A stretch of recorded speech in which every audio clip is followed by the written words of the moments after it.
Well, the fallout continues for United Airlines after a passenger was dragged off a plane. Video shows Dr. David Dow being dragged off the flight after he refused to give up his seat so an airline could make room for employees to get to their next assignment. Now, United originally said the flight was overbooked, then came back and said it wasn't. So they had no legal reason to remove the passenger. The airline has faced now a huge backlash since video of Dow's removal went viral. The CEO has apologized and the company's stock has taken a beating, dropping more than $1 billion in value. The United Airlines fallout and controversy and the morality of capitalism is our topic this half hour. Joining us now, Fox 26 senior legal analyst Chris Tritico, Democratic media consultant Mustafa Tamiz, and Republican strategist and former chair of the Harris County GOP, Jared Woodfill.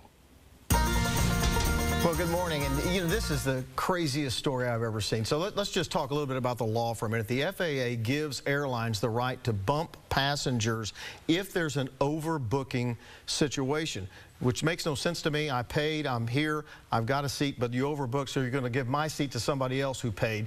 It makes no sense, but that's what the FAA does.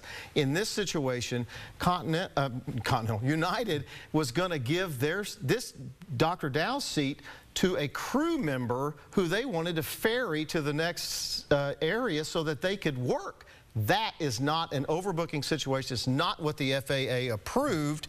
That's what caused this big problem, Jared Woodfill. And because of the lousy way United handled this, they lost $1 billion in value in one day. Well, you made a nice slip there, because had this been Continental, I don't think this would have happened. Never would have happened. But United, a huge mess up. I mean, it's a PR nightmare. They handled it in about the worst manner you possibly could have handled it, and they're going to pay a huge price for it. Right. You talked. So this doctor, who wants nothing but to get back to his patients in a timely manner to help people. Who needed to work just like the crew did. And why United, you got me thinking about it. Why United didn't just say, okay, we're going to up the price. Here, now 1,000, 1,500, 2,000, until they got someone who was willing to take that price to get off the plane. Could have all been avoided. That's right, and it was a huge mistake. And not only was it a huge mistake, they injured this doctor, knocked his teeth out, broke his nose, has a concussion, and they're investigating whether or not he has a traumatic brain injury. He's hired a lawyer, called a press conference. He didn't say he was going to sue, but he did basically say he was going to sue. Jared and I were waiting by the phone for 24 hours, didn't call. He didn't want the best. This is not a good thing for United. But look, I think that one part we're not focusing on is the fellow that actually did this. He doesn't work for United. I mean, he's part of the police department and airport police.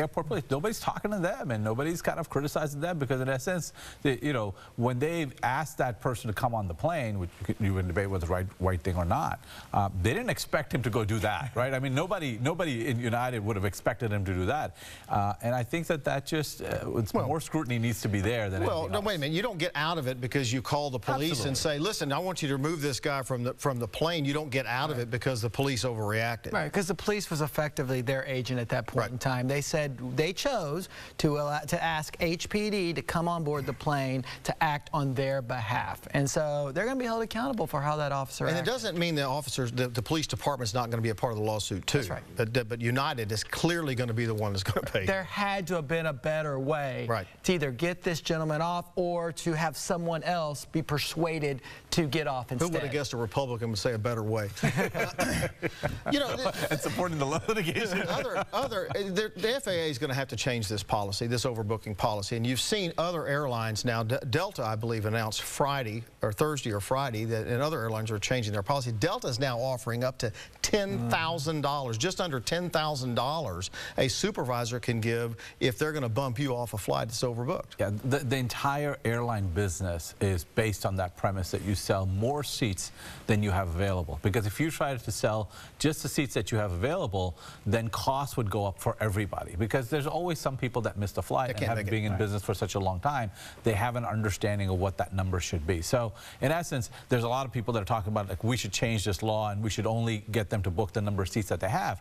But by advocating for this, what you're also advocating for is higher prices. If you're going to give $10,000, you can bump me anytime you want. And I can tell you there are going to be people who are looking for those booked flights that say, hey, I'll take the 10. I'm going to get a button that says bump me for 10 grand.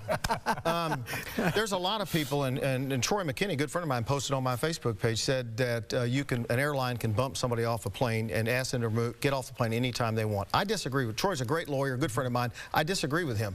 When you're a paid passenger, you're on that plane, you're not doing anything wrong, they can't just kick you off. Yeah, that's my understanding of the law too. And on top of that, then if they do, there are repercussions, and that's what we're seeing now. Not only repercussions from a lawsuit from that individual, but the PR nightmare. I mean, in today's day and age, you got to expect there are going to be cell phones videoing everything. And then United comes out and says he was. I think everybody, including United, says that this wasn't handled the best way, and we hope that this kind of comes together. But look, this is already into litigation. This is headed down that path. There's going to be a lawsuit, and that'll determine it. But there's also. You know, another thing, though, just thinking about it, and we've got less than a minute here, but if the airline says to you, get off the plane, are you going to let them drag you off the plane, or are you going to get up and go? I'm going to get up and go. Yeah. I'm going to get up and go. That's the sad part of it, right? Because although we feel for him and what happened to him, but the reality is most of us, if you say, you got to go. I'm going to be mad about it, and I'm going to make a stink, but I'm going to. But he was in a little bit different situation in that he had patience. Right. You and I, we would be late for a case. I'm going to call the court. Yeah. But if someone's life is on the line, then I can understand your hesitancy to get off the plane. Right. Okay. And it was the next day. They could only get him out the next day. So he was thinking, am I going to stand and fight for the lives of my patients and their well-being or not? All right, we're going to leave it right there. We'll be back in about 20 minutes with a really good topic.